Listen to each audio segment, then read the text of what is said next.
Cek tes oke. Bismillahirrahmanirrahim. Assalamualaikum warahmatullahi wabarakatuh. Akhirnya saya bikin YouTube lagi setelah beberapa lama saya nggak bikin.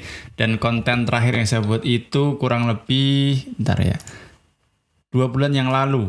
Ya, bertumbuh bareng-bareng. Kemudian habis itu ngobrol sama Ustadz Fadil tentang seputar mazhab ya. Kemudian setelah itu kayaknya ada motor.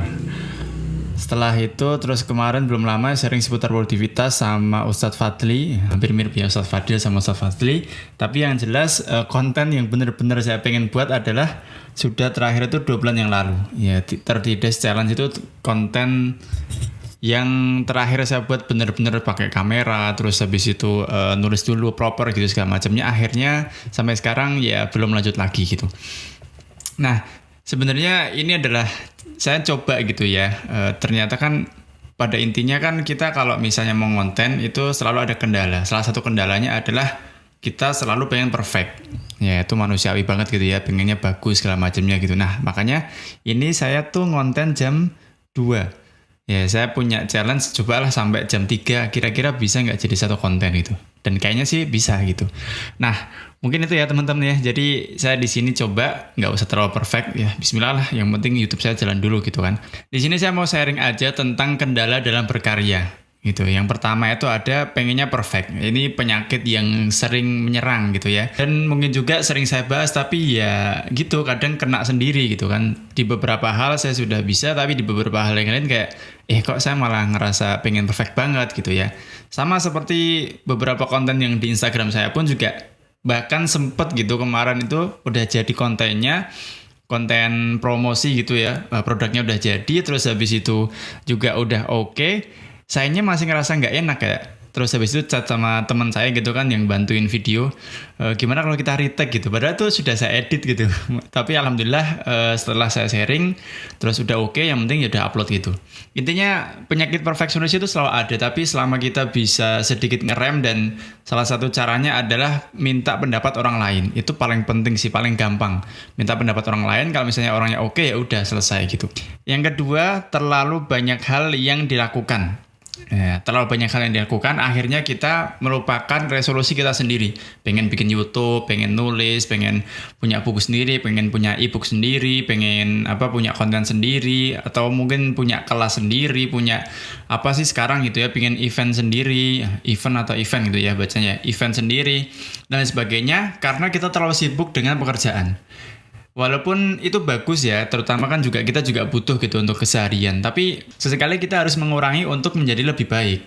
Dan itu yang pengen saya lakukan juga gitu loh. Kalau teman-teman juga harus melakukan itu. Ketika mimpi-mimpi kita itu mulai nggak jalan gitu, itu mungkin karena kita terlalu banyak mengiyakan pekerjaan gitu. Akhirnya jadi ya udah, karena terlalu padat, memang semua itu memang akan padat pada waktunya gitu. Maka kita harus ngerem gitu ya, bilang mengurangi beberapa kerjaan yang sekiranya itu nggak pengen kita kerjain dan kita punya mimpi gitu loh, atau ditunda dulu sementara gitu. Misalnya dapat klien gitu, minta tolong dibikin video, bentar kayaknya saya bisanya baru bulan depan deh, misalnya kayak itulah. Jadi kendala dalam berkarya yang kedua adalah terlalu banyak hal yang kita lakukan, akhirnya kita melupakan cita-cita kita sendiri. Yang ketiga adalah terlalu menunggu motivasi sampai lupa aksi. Saya pernah baca juga di bukunya, saya lupa ya, antara Start With Why atau Atomic Habits atau The Power of Habits, saya lupa. Pokoknya saya pernah baca yang intinya adalah kadang kita kan membutuhkan motivasi dulu baru aksi, ya kan?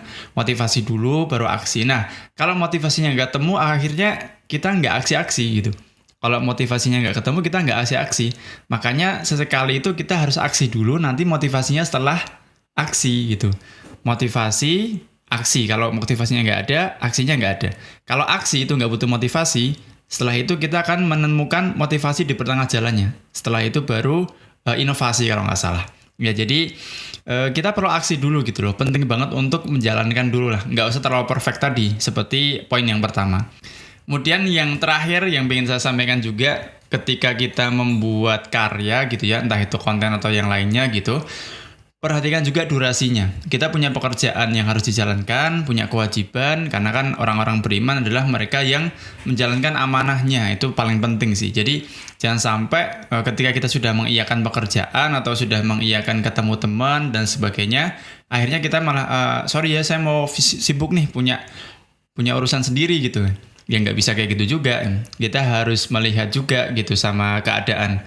Jadi perhatikan juga dalam durasi dari proses nol sampai terjadinya upload konten. Misalnya kayak saya nih, lagi bikin YouTube nih, ya kan tadi saya mulainya jam 2 ya, anggaplah jam 1.45 lah ya, karena bikin materi sebentar, terus habis itu setting-setting, terus habis itu sudah lanjut gitu. Nah, saya mau coba challenge sampai jam 3, ya, cuman 1 jam, sekitar 1 jam. Nah, kalau misalnya itu berhasil, atau mungkin kurang dikit atau mungkin kelebihan dikit, maka saya jadi bisa merange waktu gitu loh. Oh, besok berarti kalau bikin sekitar jam segini gitu. Nah, dengan seperti itu kita bisa melihat urgensinya. Kita masih bisa melanjutkan mimpi-mimpi yang mungkin ketinggalan gitu kan, atau mimpi-mimpi ataupun resolusi yang mungkin udah agak jarang kita lakukan lagi, ya dengan memperhatikan durasi gitu loh. Sama juga sih, saya ketika mendesain pun biasanya saya kasih durasi. Karena kan ada kondisi flow ya, kalau di bukunya Maura Novel Thomas ya, Maura Novel Thomas. Ada kondisi ngeflow ketika kita terlalu asik, akhirnya kita lupa waktu. Saya juga terlalu asik gitu kadang kalau bikin desain ataupun misalnya video, tapi tetap saya harus kasih waktu. Jadi durasi ini penting ya teman-teman ya, untuk berkelanjutan dalam berkarya. Jadi dari proses nol sampai upload itu kira-kira berapa jam gitu loh. Kita harus memperhatikan itu juga. Mungkin itu aja kali ya. Habis ini langsung saya edit, coba saya upload. Dan kalau memang ini berhasil, ini nggak sampai setengah jam lebih sih bikin kontennya gitu. Dan kalau ini berhasil ya paling nanti agak lamanya ngeditnya sih ya. Dan kalau ini berhasil insya Allah mungkin kedepannya saya sementara akan seperti ini dulu. Kecuali kalau pas ada waktu agak senggang, terus habis itu bisa memanfaatkan waktu lebih, terus habis itu sedikit proper ya, sedikit mempersiapkan dari kamera segala macamnya, maka insya Allah saya akan melanjutkan dengan yang lebih profesional lah gitu.